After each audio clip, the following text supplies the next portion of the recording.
Welcome back to the SLAPSTICKS podcast.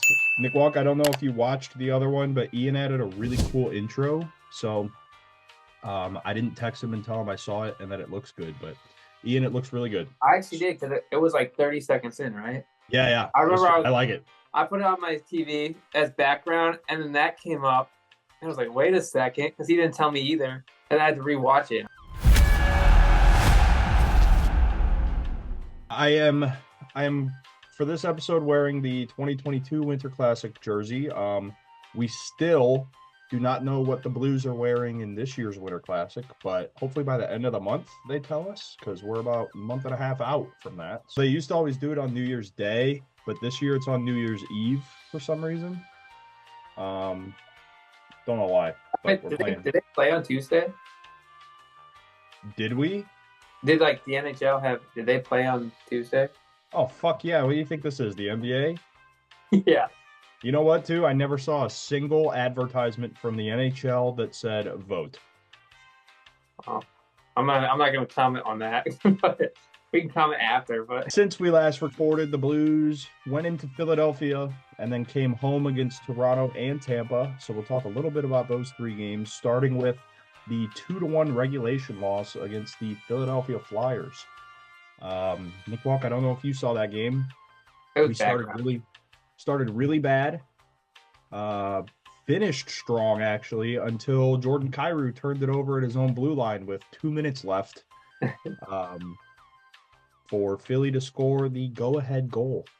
So that was a little bit of a heartbreaker. Some growing pains with Jordan Kyrou.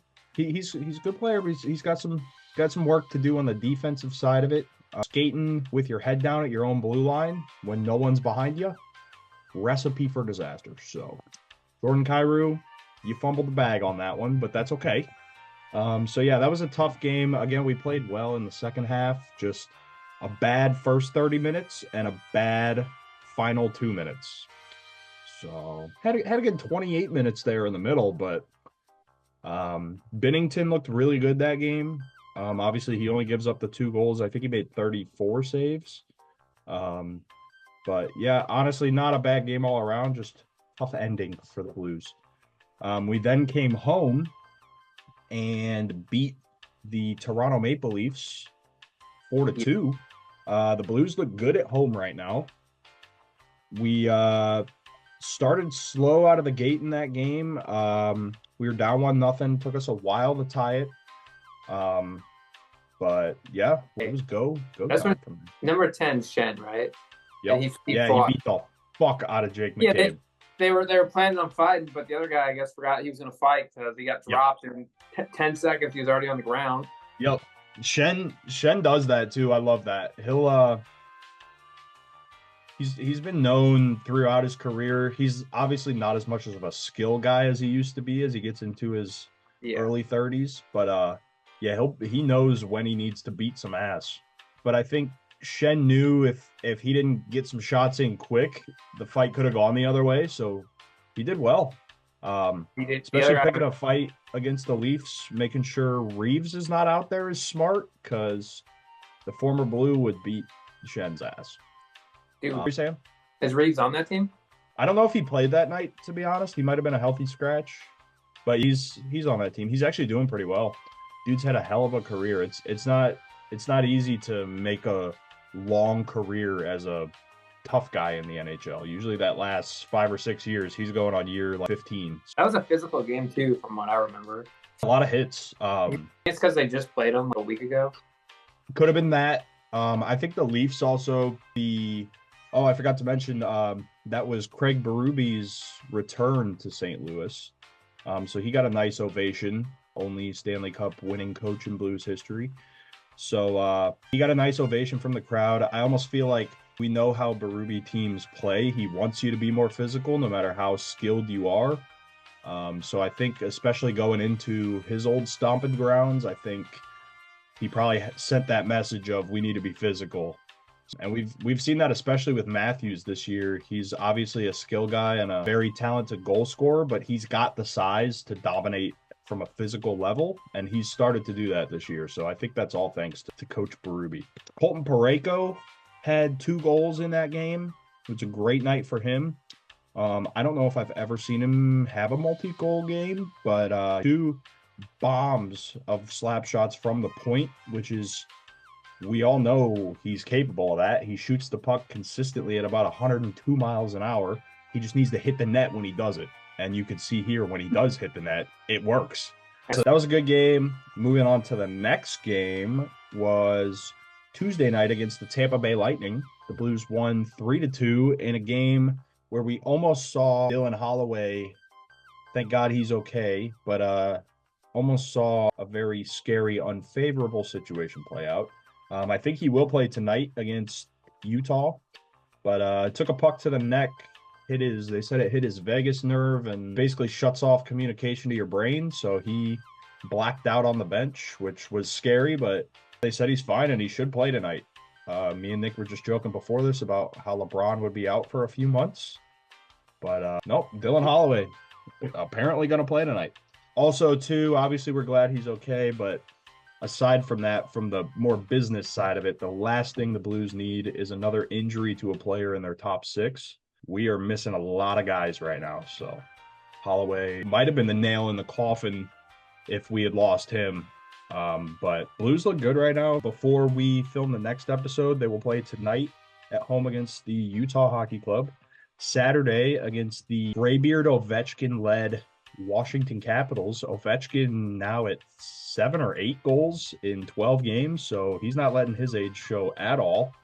And then they will finish the homestand next Tuesday at home against the struggling Boston Bruins. I like our chances in all 3 games. Utah's been sliding. They still look good, promising, I would say, but they've struggled the last week or so. Washington's kind of a toss-up, but Saturday night in St. Louis against one of the greatest goal scorers of all time should be an entertaining game. And then hopefully we can dick down the Bruins because they're struggling and we got to take advantage. Nick Walk, do we want to do the league standings like we did last week with the playoff picture type of thing? Was there any changes? There were a few. I can see right now. How about this? You announce it, and then we talk about the changes. So we'll start in the West with the 8 teams missing the playoffs currently. The 4-8-1 Nashville Predators, the 4-8-2 San Jose Sharks, the 4-6-2 Anaheim Ducks, the 5-8-1 Seattle Kraken, 5-8-1 Chicago Blackhawks, 6-7 Colorado Avalanche, 6-7-1 Edmonton Oilers, and the 5-5-3 Utah Hockey Club. Those are your current teams missing. Colorado's coming back though. They've looked pretty good their last few games too. They're not just getting points, they're starting to dominate, so that they could get scary here coming up. Also, just looking at it, they started 0-5, so they're 6-2 in their last 8. They're doing well. Their record still doesn't look good, but they're playing really well right now. So moving into the current matchups as of this moment on November the 7th, you would have the 12-1 Winnipeg Jets against the 7-6 St. Louis Blues, a playoff matchup we've seen before that always is very entertaining. I think it's obvious, but Nick Walk, who do you think would win that one? Well, I'd pick the Jets, but I haven't really watched them that much.